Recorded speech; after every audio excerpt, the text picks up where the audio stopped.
Okey, terima kasih John dan Derek. Terima kasih Jamita tadi. Ya, sangat cepat saya sudah dapat sekarang peluang untuk berkubar. Ini kita semua tahu ialah masa yang tidak tidak sama-sama dengan masa yang lain. Thank you for this opportunity. For I'm able to share with you all the word of God, and we know that right now, the time this season is not a normal season for all of us. Dengan begitu, kita pun bersyukurlah kepada Allah. Kita ada peluang juga bersama-sama sekarang dalam Zoom dan dapat mendengar firman Allah dan juga bersama-sama. But nevertheless, we still thank God that we are able to meet together online and today to share the word of God with all of you. So sekali lagi terima kasih bagi beri saya peluang di sini di dalam rumah, walaupun tak adanya banyak peluang untuk berkeluar pergi ke sini sana, tapi juga saya sangat bersyukurlah ada peluang ini untuk bersama saudara-saudari. Once again, I just want to give thanks for the opportunity to share the word of God with you. Although I'm now at the house and I'm not able to go here and there, but I thank God for this opportunity. Okay, sekarang petang ini kita tengok dalam firman Tuhan pada surat kepada orang-orang Ibrani. Yang ada dia di sini hari ini kita akan baca dari bab 13 buku atau surat Ibrani ya, bab 13 ayat 7 dan 8. So this afternoon let us turn to the word of God in Hebrews chapter 13 verse 7 to 8. Boleh share di screen, ada catatan tak? Is that syarat I should read? Boleh baca? So saya akan baca lah. Okay. Right. Ibrani bab 13 ayat 7 dan 8. Janganlah lupa apa pemimpin-pemimpin kamu yang dahulu menyampaikan pengkabaran Allah kepada kamu. Ingatlah bagaimana mereka hidup dan mati, dan contohilah iman mereka. Yesus Kristus tetap sama, baik dahulu, sekarang dan selama-lamanya. Yeah, Pastor, so I read in English. Boleh? Okay, all right. Hebrews chapter 13 verse 7 to 8, here it says, remember those who led you, who spoke the word of God to you, and considering the result of their way of life, imitate their faith. Jesus Christ is the same yesterday and today and forever. Kami semua tahu surat ini yang kepada orang Ibrani ini di rata-rata tempat di Asia di masa dulu itu. So we know that this letter is for the Jews who are at that time is around the world. Dan ini pada golongan-golongan Kristian yang agaknya dalam keadaan yang susah, adanya tentangan yang keras kepada mereka. At that time, the Christians, they were facing a lot of persecutions. They have a lot of difficulties. Dan ajaran-ajaran penulis surat ini kepada Ibrani ini ada banyak kita tahulah ada 13 bab di surat ini.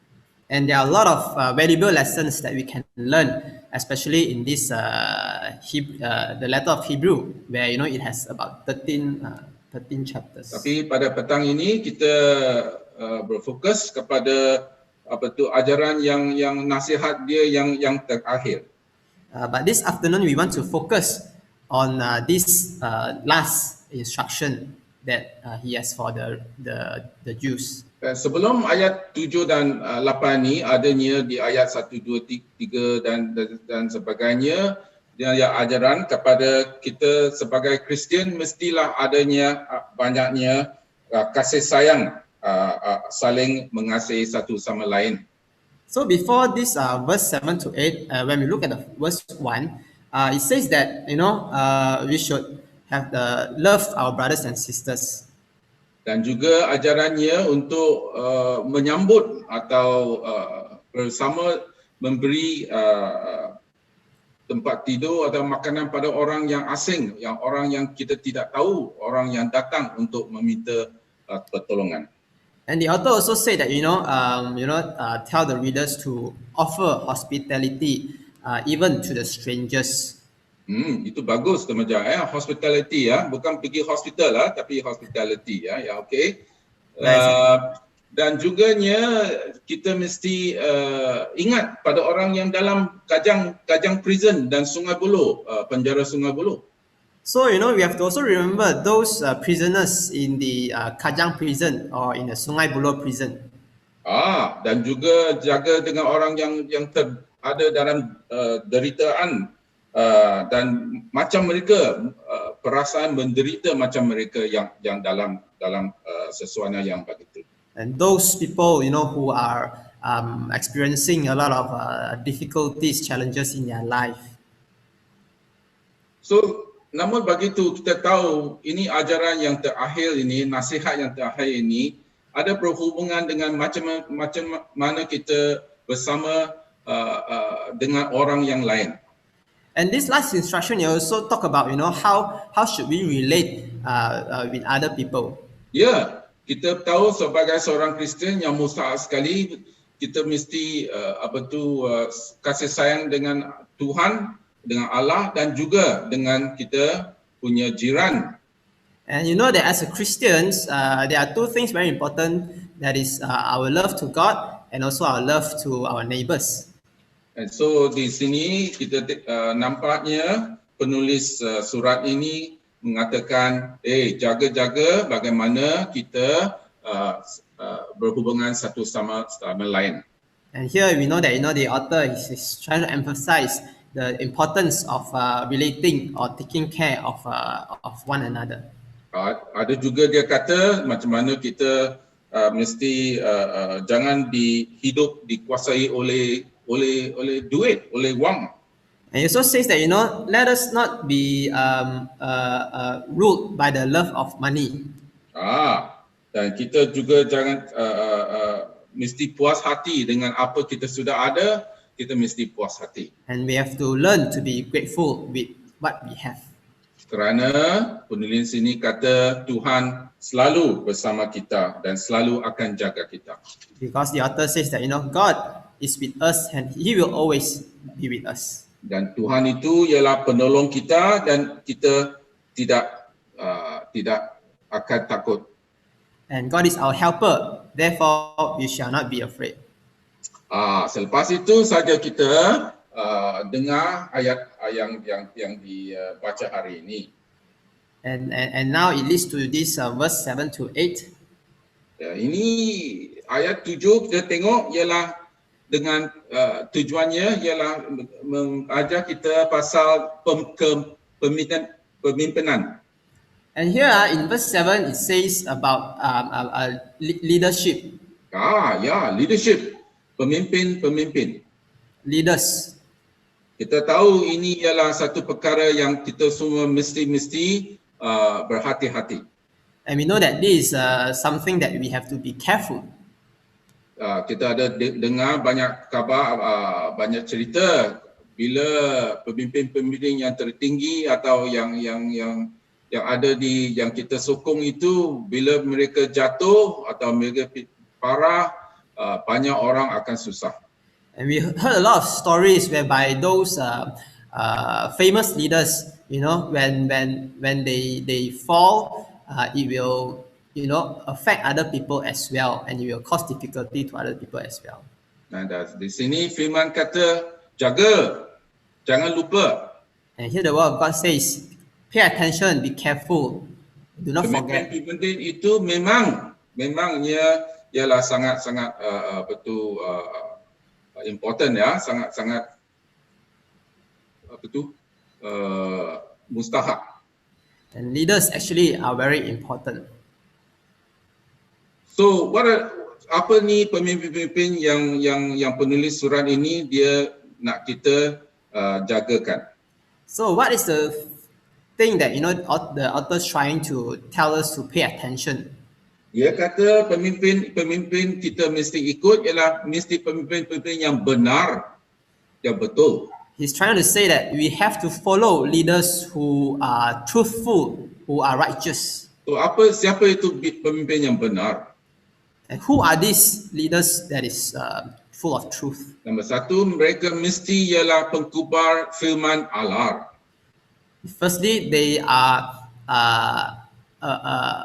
preacher of the word. Di dalam bahasa Cina kasar kita kata selepas dia cakap 3, cakap 4, cakap 7, cakap 8, mesti cakap balik kepada Yesus Kristus. So in Chinese it says that talk a lot of things, but eventually have to come back talking about Jesus Christ. 講三講四都係講返耶穌啊，mesti balik kepada Jesus. Yes. Importantly is to talk back to about Jesus Christ. Dia mesti mengikut pada Jesus. He has to follow Jesus.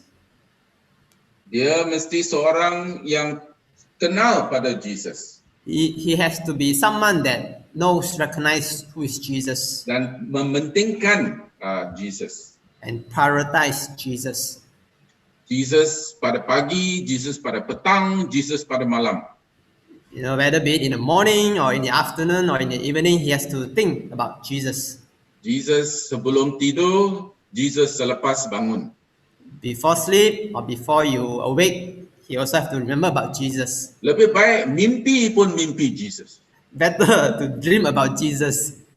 Ya, ini ialah pekubah Allah. So this is a picture, God's picture. Dan kalau dia pekubur Allah, dia mesti dapat bahan-bahan perkuburan ini atau apa yang kehendak di kuburan itu datang dari Alkitab lah, dari firman Tuhan. When this person preach about God, the sources, of course, we know that it has to come from the Bible. Kalau namun begitu, dia mesti seorang penuntut yang jujur, penuntut yang rajin. That's why the person has to be a truthful student, a diligent student of the word. Macam ajaran Paulus kepada Timotius di Timotius 2 ya, di bab 2 ayat 15, 2 Timothy ya, 2:15, dia kata berusahalah sebaik-baiknya untuk mendapat pujian kepada Allah seperti seorang pekerja yang tidak malu dengan pekerjaannya, hendaklah engkau mengajar ajaran benar daripada Allah dengan betul. Like what Paul mentioned to Timothy in 2 Timothy chapter 2 verse 15. He says, "Be diligent to present yourself approved to God as a worker who does not need to be ashamed, accurately handling the word of truth." So ini tidak lari, bukan mesti belajar dengan Alkitab dengan baik-baiknya. In other words, that we have to read and study the word as to the best of our ability.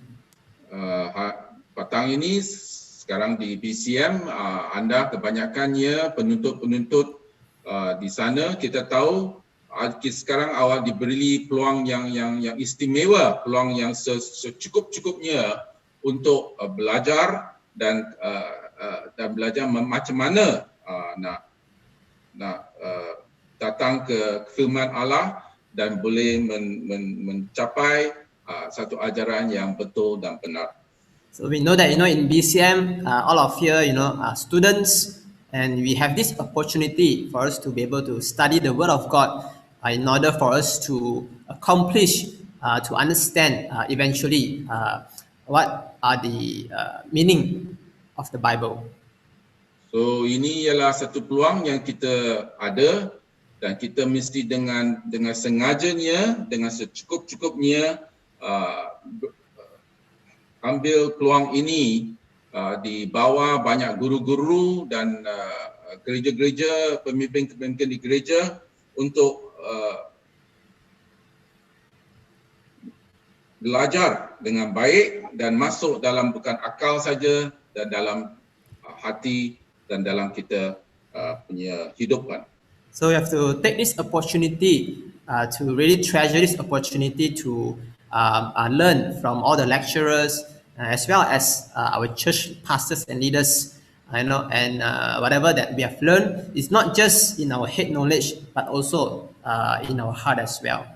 Namun begitulah sebabnya kita pun selalu mengikuti atau kita sangat tengok atas kepada orang, pemimpin di gereja atau pastor-pastor atau sesiapa pun yang adanya banyaknya pengetahuan Injil dan dia boleh menggunakan Injil untuk berkhotbah dan memberi firman Allah kepada orang yang lain. And, a lot of times sometimes we admire those leaders that are so capable, that's able to be able to preach the word of God with power and eventually that we admire them because of their capabilities. Dan juga mereka boleh gunakan ayat-ayat firman Allah untuk memberi counseling dan beri berita baik pada orang dan memberi harapan kepada banyak orang. And we also, can actually use the word of God to counsel other people, to encourage other people as well as, to give hope to other people as well. And so sekarang penulis surat ini kata, jangan lupa mereka, awak mesti ikut contoh mereka. And so this author says that, do not forget about them, follow after their example. Dan juga kedua, pemimpin-pemimpin ini hidup dengan iman. And secondly, these leaders, they live, they have this faith. Ya, they live by faith ya, Ibrahim.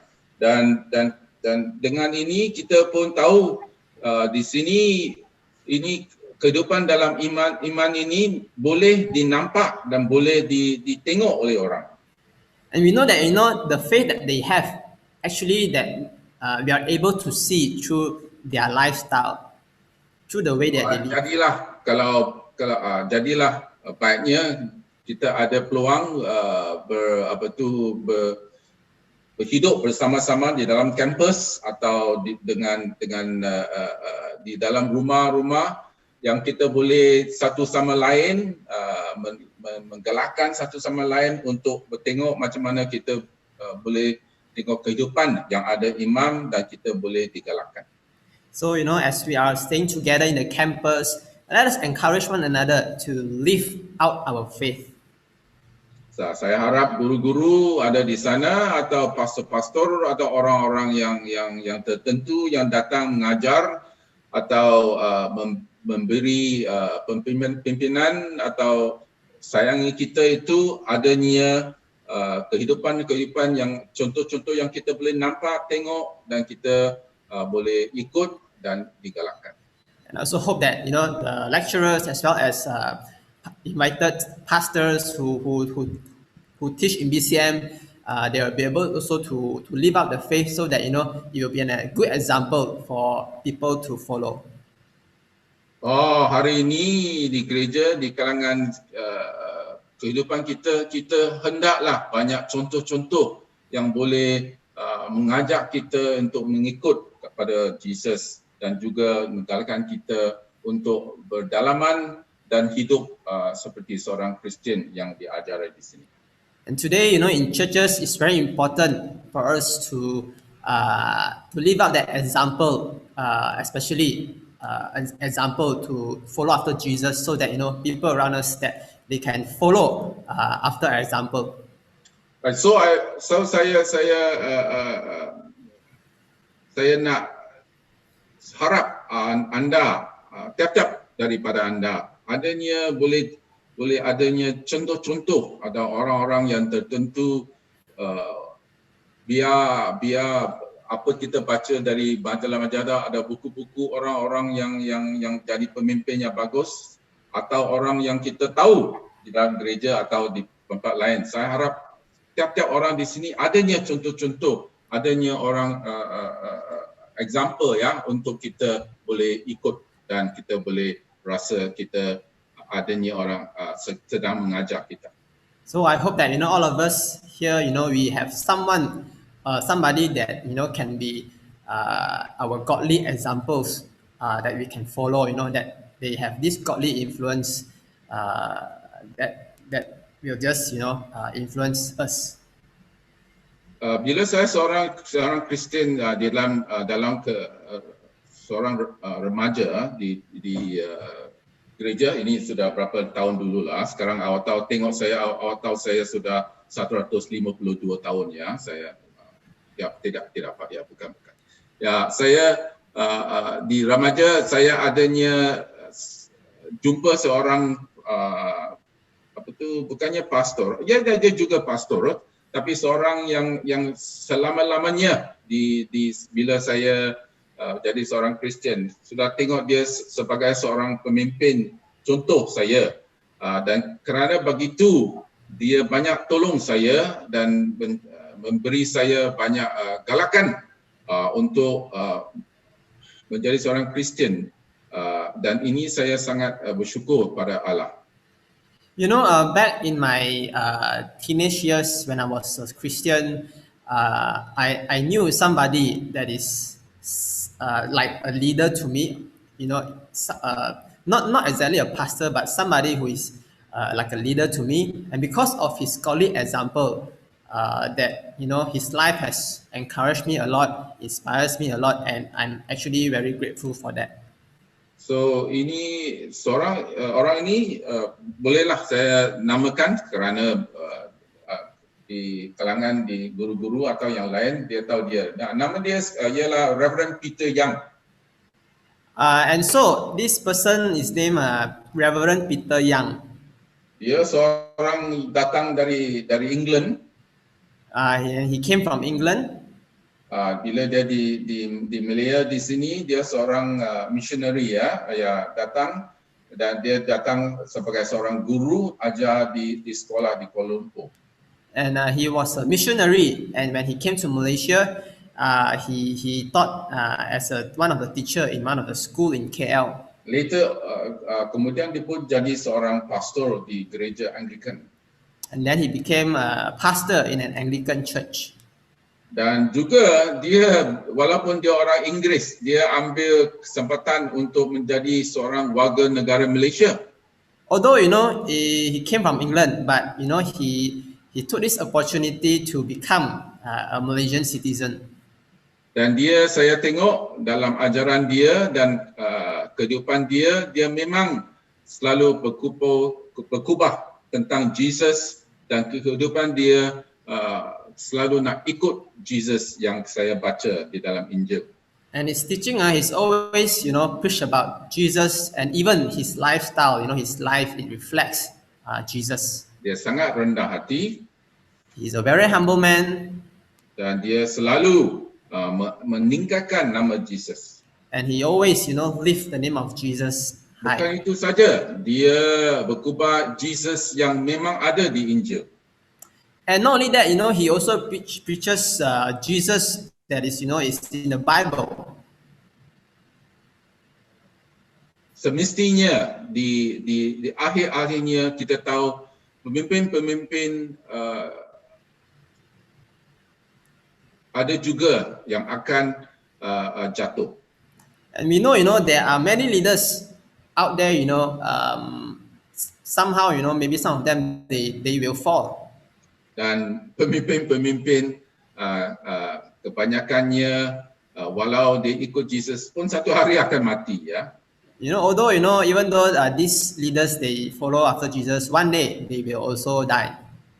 So namun begitulah penulis surat ini kata akhirnya di ayat 8 dia kata Yesus Kristus tetap sama.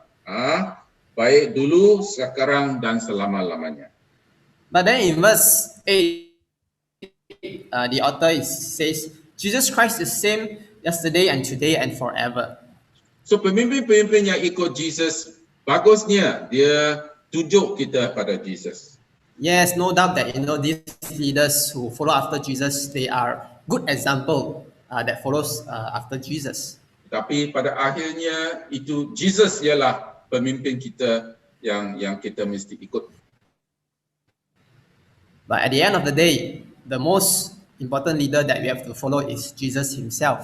So petang ini biar salah bagi masa ini untuk saya mencakap sepatah sedikit tentang apa maknanya mengikut pemimpin Jesus ini. So this afternoon, let me have the time to be able to share with you what is the meaning of followers of Jesus. Because kerana yang akhirnya kita boleh ikut pemimpin-pemimpin yang tertentu. Yes, no doubt that we can actually follow certain leaders. Dan juga kita boleh dijabarkan dengan pemimpin-pemimpin yang sangat besar di dalam Injil, dari Abraham sampai ke Paulus. Maybe we also can be challenged by the great leaders of the Bible, like Moses or Paul. Tapi kita mesti tahu dan mesti dibangkitkan dengan sepenuh-penuhnya yang akhir sekali pemimpin yang terbesar yang tertinggi sekali kita mesti kata ialah Jesus. But at the end of the day, the greatest leader that we have to follow or we have to look to is Jesus Christ himself. Kita tahu Jesus mengaku ajaran-ajaran di perjanjian lama itu menunjukkan kepada dia. We know that the teachings in the Old Testament, it actually points towards Jesus. Dan Jesus kata bila dia datang untuk menjalankan ajaran-ajaran di perjanjian lama. And he says that when he comes, he comes to fulfill the Old Testament. And dia ialah firman Tuhan. He is the word of God. So siapa Jesus ini? So who is this Jesus? Kita bersyukur kepada Allah adanya tulisan-tulisan banyak tentang Jesus ini di Injil-Injil yang kita ada di perjanjian. We thank God because there are a lot of writings about Jesus in the Bible. Jesus tunjuk kita siapa itu Allah. Jesus shows us who is God. Dan dalam kehidupan Jesus menunjuk kita apa maknanya Allah itu ialah cipta. And in his life, he showed us, that God is love. And so dalam kehidupan kita mungkin ayat yang ada dulu-dulu ini ayat yang kata what would Jesus do? Apakah Jesus akan buat? In this phrase, what would Jesus do? Ini saya ingat adanya banyak kebenaran dalam ini. I think there are a lot of truth in this very short phrase. Kami sebagai orang penuntut firman Allah mesti ada di belakang atau di depan fikiran kita atau di akal kita mesti adanya ini ayat ini perkataan apakah Jesus akan buat. So as a student of the word, we need to understand what exactly that this phrase mean. Apakah tindakan seorang Kristian itu? What actually is the action of the Christian? Dari ajaran perjanjian lama, ajaran Paulus atau Peter atau John atau James, kita boleh adanya ajaran menunjuk atau ajar kita macam mana kita balas kepada satu perkara yang ada. So in the Bible, whether be it in the Old Testament or New Testament, it actually there are things that teach us how do we respond to these words. Contohnya kita tengok dalam Ten Commandments atau hukum-hukum itu, kita tahu kita tidak boleh buat ini atau tidak boleh buat itu. We know that in Ten Commandments, we cannot do this thing, we cannot do that thing. Kita tidak boleh curi-curi. We cannot steal. Kita tidak boleh buat perkara yang zina. We cannot, commit adultery. So atau ajaran Paulus yang kata kita macam mana kita berhubungan satu sama lain. Like what Paul taught us, how should we relate to one another. Itu memang betul. Yeah, that's definitely right. Dan mustahab. It's very important as well. Tapi saya ingat yang penting sekali. But I think what's most important is macam mana Jesus kata. What Jesus says. Macam mana dia tengok perkara yang datang dari hati dia. And how does the thing that he says comes from the heart. Misalnya ajaran dia di dalam Matius bab 5. Or maybe his teachings in the book of Matthew. Dia kata Perjanjian Lama kata jangan bunuh. So he says that in Old Testament do not kill. Itu tengok macam sangat senang. Jangan ambil satu pisau dan tikam orang lain. So when we actually look at it, right, it looks simple, right? Like we cannot just take a knife and just kill somebody. Tapi bila Jesus ajar ini, when Jesus thought about this, kita tahu dia cakap, bukan itu saja. Sebelum awak ambil pisau itu dan cocok orang lain, ada banyak perkara yang telah jadi. So it's not only about taking that knife and just kill the person, but actually there are a lot of more things maybe that comes from our heart. Jangan bunuh maknanya awak jangan benci orang dulu. Don't kill. It actually means that you do not hate. Jangan dengar kabar-kabar yang palsu. And maybe you do not listen to those false news. You should have. Awak mesti adanya kesayangan pada orang.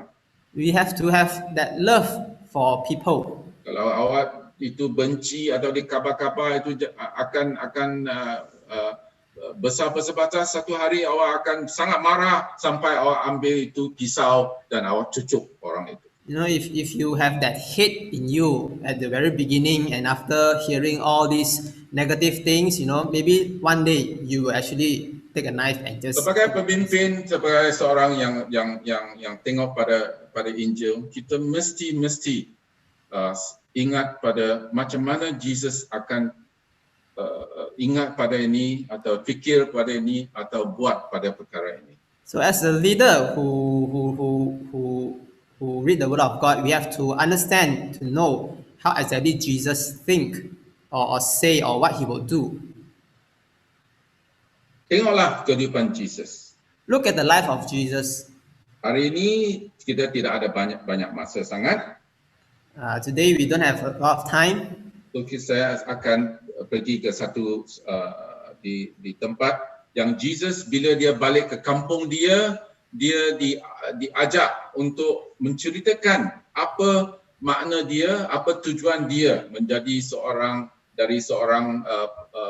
seorang petukang kayu kepada seorang nabi. I want to bring you to an event, where he went back when he returned to his village, and talks about his life as how from a carpenter he became someone that served God, called by God. Banyak orang di kampung itu dan banyak saudara-saudari Jesus yang tengok dia besar dari seorang kanak-kanak kepada seorang dewasa, semua terkejut dan tidak faham macam mana seorang yang sangat biasa macam Jesus itu, anak tukang kayu, menjadi seorang sekarang nabi dan boleh membuat banyak-banyak perkara-perkara yang ajaib. So the people in this village, they were so surprised, so shocked, when they saw how Jesus grew up from a child, from a carpenter's son, now become a prophet of God, and now Jesus can, do a lot of miracles. So kita balik kepada Injil Lukas itu kepada bab 4 dan ayat 18.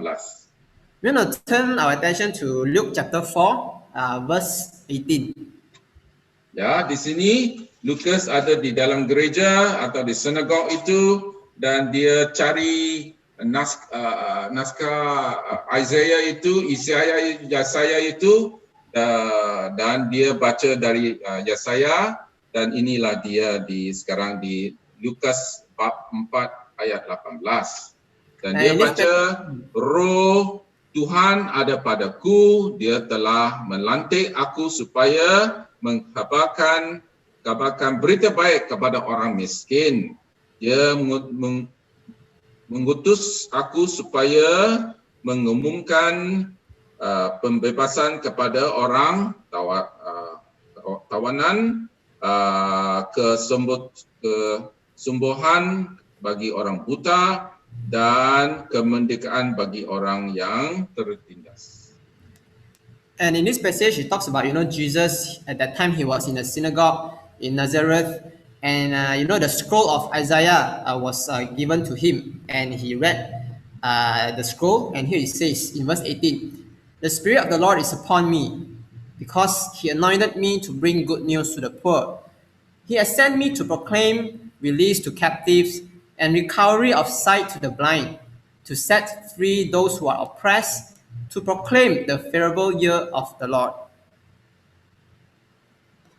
Ya, so di sini kita tengok Jesus, dia adanya satu declaration, pengisytiharkan, ya, siapa dia.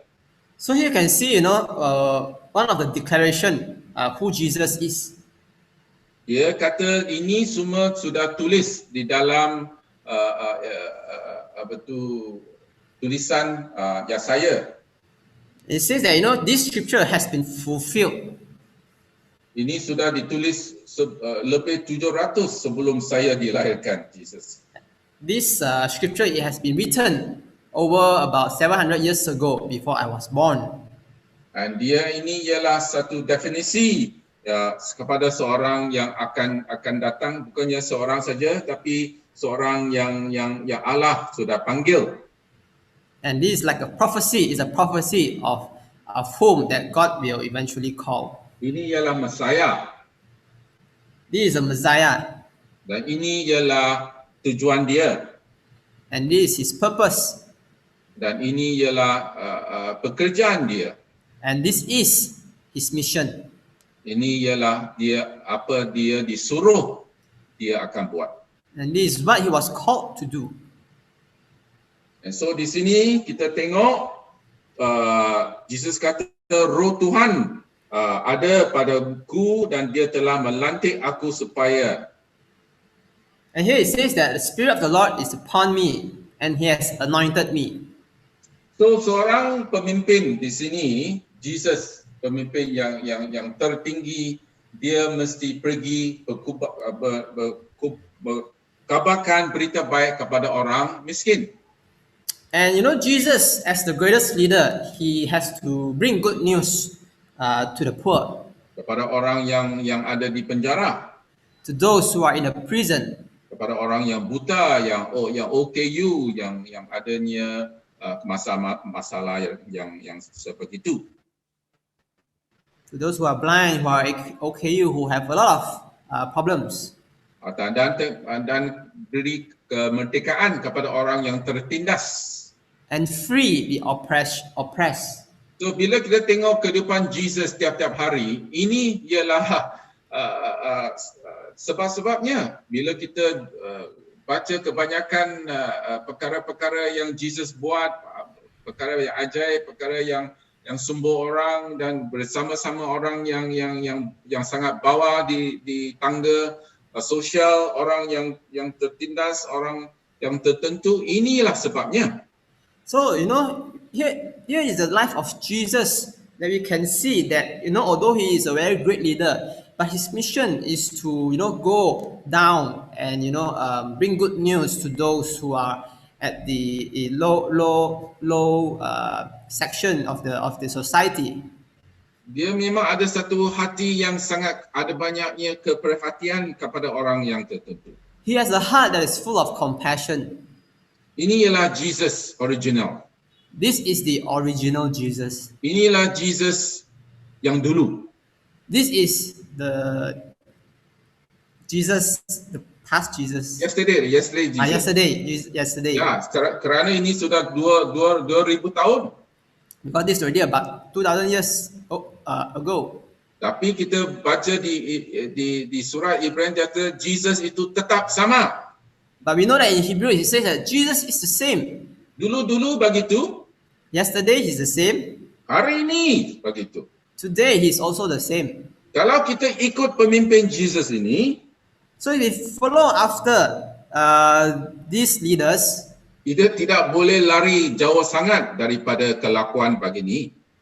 We won't, run so far from the important thing. Jesus adanya kata seorang penuntut tidak akan lebih daripada guru. Jesus will say that, student is not more than their teacher.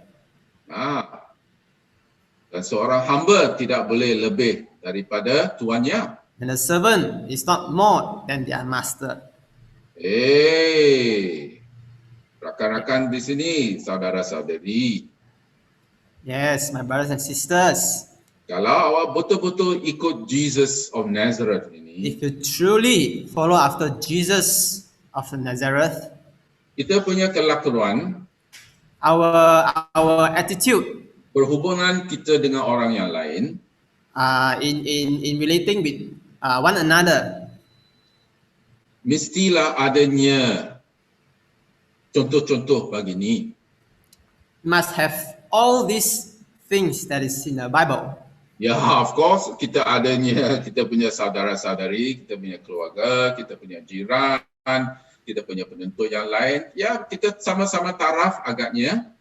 Yes, of course, we have our family, our friends, our neighbors, that we have the same level. Orang-orang yang biasa, orang-orang yang kita tahu, kita bersama-sama, yang pakaian sama, kita punya bau pun sama, dan kita punya perkataan, yang kita punya perbuatan, kita semua akan berasa seronok dan biasa. We wear the same clothes, we do the same thing, you smell the same thing, say the same thing. Yeah. Itu sangat bagus. That's good.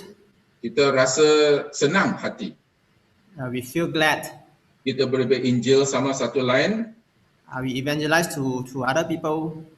Apabila kita ikut Jesus ini, but when we follow this Jesus, bila kita baca lagi sekali Jesus yang dulu, and we read one more time the Jesus that is yesterday, kalau dia balik ke abad 21 ini, when Jesus comes to the 21st century, kalau Jesus ada di Petaling Jaya atau di Kuala Lumpur, if Jesus is in Petaling Jaya or in KL, dia akan berubah tak? Will he change?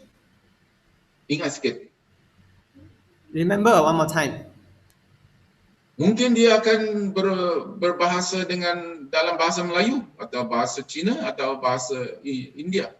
Maybe he will speak in Malay language or in Chinese or in Tamil language. Takkan dia di Kuala Lumpur abad 21 ni dia bercakap dalam bahasa Yahudi atau bahasa kononnya Aramika, tidak akan.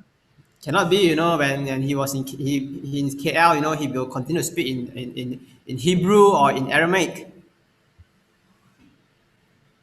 Tetapi apa kelakuannya sekarang? His character, his action. Akan dia bersama dengan orang biasa macam awak dan saya? Will he, be with us like just commoners? Mesti. Definitely. Kerana kita sayang dia dan dia sayang kita. Because he loves us. Selain daripada kami di sini, siapa dia akan berkawan atau mana tempat dia akan pergi? Other than us here, where else will he go? Kalau Jesus itu tetap sama dahulu If this Jesus is the same yesterday dan sekarang, and today, mana dia akan pergi? where will he go? Tempat mana dia akan pergi? Which place you think that he will go? Adakah dia akan pergi ke Kampung Baru, Chowkee Road? Will he go to the Kampung Baru, the new village in Chowkee Road? Ada dia jumpa dengan orang asing, Will he go and meet the foreigners? orang padi, Orang pagi? what's padi? Pendatang, Or party? Those refugees. ya, Refugees. orang melariran, orang yang datang tak ada Migrants. izin apa? Refugees. Akankah dia akan dia pergi ke penjara Kajang atau penjaga Sungai Buloh? Or maybe will he go to the prisons? Siapa dia akan makan dan minum dengan? Who will he eat with or drink with? Of course, mesti minum dan makan dengan orang pastor lah. Ya. Of course, he will eat and drink with the pastors, Orang yang ternama, those famous people. orang yang akan ajak dia dan bawa kereta mewah dan kereta besar untuk bawa dia ke sini sana, ke restoran yang terbesar, yang termasyhur. Those who invite him, those who drive new cars, expensive cars, those who invite him to great restaurant. Mungkin. Yes. Tapi dia akan pergi ke tempat yang lain tak? But will he also go to other places as well? Adanya banyak contoh-contoh lah, saudara-saudari. Yeah, of course, there are many examples. Bila kita balik ke Injil, When we look at the Bible, apa yang ditulis di sana, what's written in the Bible, apa yang dipilih untuk ditulis di sana. what are the things that are chosen to be put in the Bible? Jadi awak tengok ikut alasan-alasan atau pengistirahatan di Nazaret itu. It's all this declaration about who Jesus is. Pergi kepada orang miskin, That Jesus, he also will go to the poor, orang yang tertindas, those who are oppressed, orang asing, and those foreigners, orang yang tak adanya harapan. and those people who are without hope. Itulah Jesus yang saya baca. That is the Jesus that I read. Dan banyak kali juga And also a lot of times, saya tengok Jesus ini sangat marah. this Jesus, he also will get angry. Bukan marah pada orang yang terdosa, Not angry towards sinners, pada orang yang tidak tahu Tuhan, those who do not know who God is, orang yang tertindas. those who are oppressed. Tapi saya baca kebanyakan bila dia sangat marah, itulah pada orang yang terbesar. But when I read, a lot of times when Jesus, he was angry, he's angry at those great people, Orang yang ternama, those people with reputation, orang yang beragama, those religious people. orang yang ahli-ahli Taurat, Taurat, scribes, or scribes, yes. orang Farisi. Pharisees. Ini ialah Jesus yang saya baca. This is the Jesus that I read. Dia marah bila orang sangat-sangatnya bertipuan dan He's angry. menghalang orang yang miskin, yang tertindas datang kepada Tuhan. He's angry to those people who always like to lie, that don't want the poor to come to Jesus. Dan orang-orang yang sangat ingat dia sangat tinggi dan ingat dia sangat-sangatnya holy, yang rasa dia what's holy already? Self-righteous. Self-righteous. What's that in Malay? Malay, what's in Malay? Just just slip my old mind ya. Mereka ingat mereka sangat besar. Yeah, those are self-righteous people. Ya. So, dia rakan-rakan yang dihormati. So, my beloved friends, kalau Jesus itu kekal sama, if this Jesus remains the same dahulu, yesterday, sekarang, today, dan selama-lamanya, and forever, kita mesti jaga siapa kita bersama. We must be careful who we are with, who are we associate with. Siapa-siapa yang kita ajak.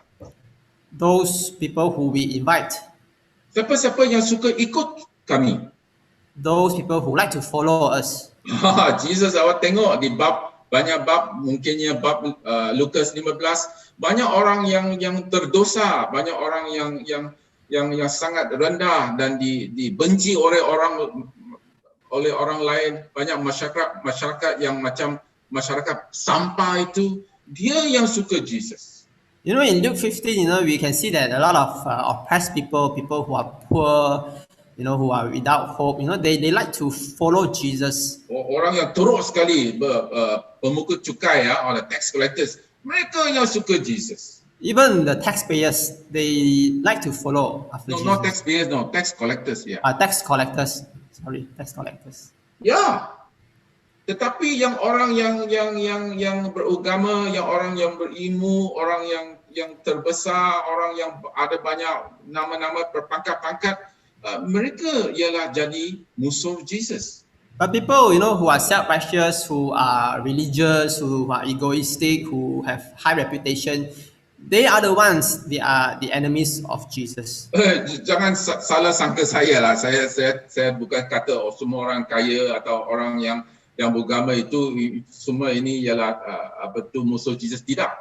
Don't misunderstand me. When I say, these rich people are, these religious people, they must be the enemies of Jesus.